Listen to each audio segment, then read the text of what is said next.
नमस्कार दोस्तों आज मैं एलएलबी करने वाले छात्रों के लिए इंट्रेंस एग्ज़ाम के लिए प्रशासनिक विधि से कुछ महत्वपूर्ण क्वेश्चन लेकर आए हैं, जिसमें से पहला है प्रशासनिक विधि राष्ट्र की उस विधि प्रणाली से संबंधित है। तो प्रशासनिक विधि किस प्रणाली से संबंधित है उसे बताना है। 4 ऑप्शन हैं। पहला है जो राज्य के अधिकारियों की विधि परिस्थिति और दायित्वों को निर्धारित करती है। बी है जो लोक अधिकारियों के साथ समव्यवहार करने में निजी व्यक्तियों के अधिकारों और दायित्वों को परिभाषित करती है। सी है जो प्रक्रिया को निर्देशित करती है जिसके द्वारा उनके अधिकारों और कर्तव्यों को विहित किया जाता है। और डी है सभी कथन सत्य है। तो इसमें सही हो जाएगा डी, सभी कथन सत्य है।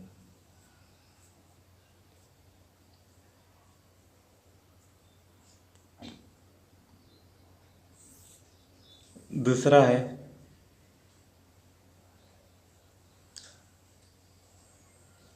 प्रत्यायोजित विधायन के विषय में पूर्ण परीक्षण किया गया था। तो इन चारों में से बताना है प्रत्यायोजित विधान के विषय में। तो इसमें सही हो जाएगा ए, डोनोगमोर कमेटी में प्रत्यायोजित विधान के विषय में पूरा परीक्षण डोनोगमोर कमेटी में किया गया था। तीसरा है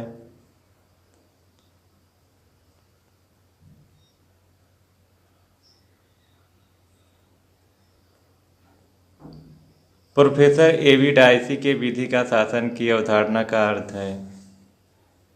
तो इसका हो जाएगा बी, विधि के समक्ष समता। चौथा है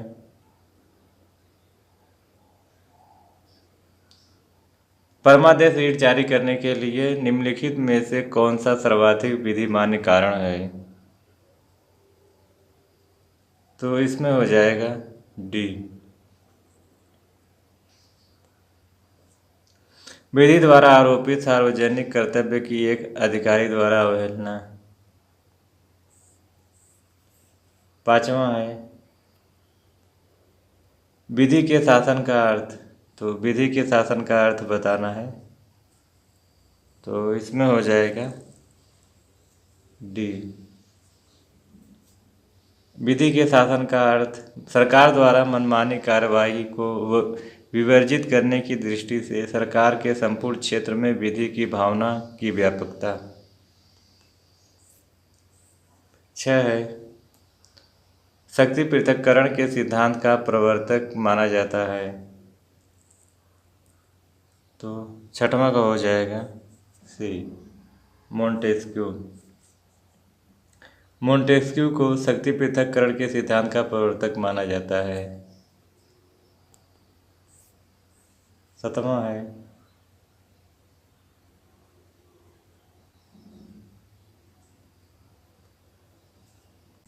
निम्नलिखित तत्वों में से कौन सा तत्व अर्ध न्यायिक निर्णय में नहीं होता। तो इसमें हो जाएगा डी, एक निर्णय जो एक समस्त विवाद का निराकरण तथ्यों को विधि की कसौटी पर लगाकर करता है। 8वां है उच्चतम न्यायालय ने कौन से निर्णय में अर्ध न्यायिक और प्रशासनिक क्रिया के बीच धुंधला हो गया है। तो इसमें हो जाएगा A K Kraipak v union of act 1970 SC 150। 9वां है अभिलेख की आमुख से ही प्रकट विधि संबंधी दोष का आधार संबंधित है। तो यह हो जाएगा सी, उत्प्रेषण की रीढ़ से संबंधित। 10वां है फ्रैंक समिति की रिपोर्ट द्वारा दिए गए सुझाव इसके संबंध में है। तो फ्रैंक समिति की रिपोर्ट के संबंध में हो जाएगा सी, प्रशासनिक अधिकरण। 11 है वह नियम जिसके अंतर्गत प्रत्यायोजित विधान का प्रकाशन आवश्यक माना गया उसका प्रतिपादन जिस निर्णय में किया गया वह है। तो वह हो जाएगा बी, हारला बनाम स्टेट ऑफ राजस्थान। 12 है, प्रशासनिक विधि में मेनका गांधी का वाद निम्नलिखित में से किस संदर्भ में महत्वपूर्ण माना जाता है? तो इसमें हो जाएगा ए, सुनवाई का अधिकार। 13 है, एक पदाधिकारी जिसके त्यागपत्र का स्वीकार किया जाना आवश्यक नहीं है, त्यागपत्र देता है किंतु त्यागपत्र के बाद भी कार्य करना जारी रखता है, वह कौन सी उपयुक्त रीट है जो उसके विरुद्ध जारी की जा सकती है? तो 13 में हो जाएगा ए, परमादेश। 14 है, नई तानाशाही नामक पदों का प्रयोग हेवर्ट ने जिनके संदर्भ में किया था वे हैं। तो 14 का हो जाएगा डी, प्रशासनिक विधि। 15 है, विधानमंडल प्रत्यायोजित विधान पर नियंत्रण रखता है। सी, संसद तथा विधानमंडल की समितियों के द्वारा। 16 है, जो विधि प्रत्यायोजित विधान के भारत में प्रकाशन की अपेक्षा करती है वह है। तो वह हो जाएगी सी, नैसर्गिक विधि। 17 है, ओमबुड्समैन की संस्था सर्वप्रथम प्रारंभ हुई। तो ओमबुड्समैन की संस्था कब प्रारंभ हुई? ओमबुड्समैन की संस्था 1809 ईस्वी में स्वीडन में हुई थी। 18 है, निम्नलिखित में से कौन परमादेश रीट जारी करने के लिए सर्वाधिक विधि मान्य आधार है? तो वह आधार हो जाएगा सी, विधि द्वारा आरोपित कर्तव्य के पालन में सफलता। 19 है, लोकायुक्त अधिनियम अधिनियमित करने वाला पहला राज्य है। तो वह राज्य हो जाएगा बी, उड़ीसा। लोकायुक्त अधिनियम अधिनियमित करने वाला पहला राज्य उड़ीसा है। 20 है, उत्तर प्रदेश में उत्तर प्रदेश लोकायुक्त और उप लोकायुक्त अधिनियम पारित हुआ था। तो यह पारित हुआ था बी, 1975 में।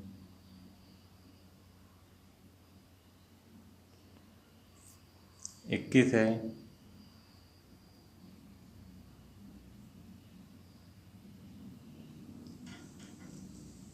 किसी लोकपद के सदोष ग्रहण को सही किया जा सकता है।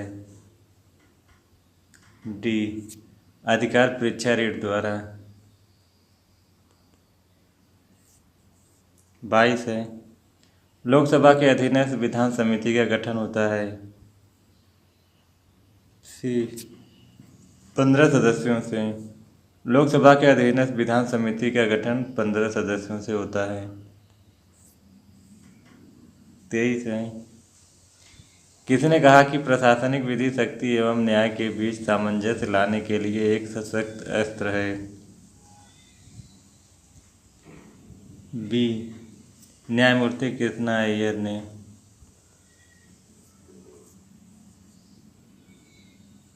24 है, निम्नलिखित में से किस वर्ष केंद्रीय सतर्कता आयोग स्थापित किया गया था? सी, 1964 में। 25 है, निम्नलिखित में से किसके द्वारा भारत में लोकपाल की संस्था की स्थापना की सिफारिश सर्वप्रथम की गई थी? सी, प्रशासनिक सुधार आयोग के द्वारा। 26 है, निम्नलिखित में से कौन सी रीट अभिलेख के आमुख से ही स्पष्ट विधि की भूल के आधार पर जारी की जा सकती है? सी, उत्प्रेषण।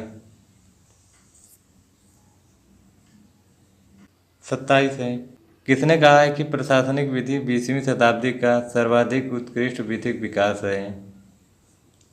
तो यह हो जाएगा ए, सर आयर जेनिंग्स ने कहा था। 28 है, निम्नलिखित में कौन विधि का शासन संकल्पना का परिवर्तन कहा जाता है? तो इसमें हो जाएगा ए, प्रोएबी डायसी। 29 है। सही उत्तर बताइए, लोक निगम क्या है? तो इसमें हो जाएगा ए, भारतीय संविधान के अनुच्छेद 12 के अंतर्गत एक राज्य। 30 है, अंतिम है।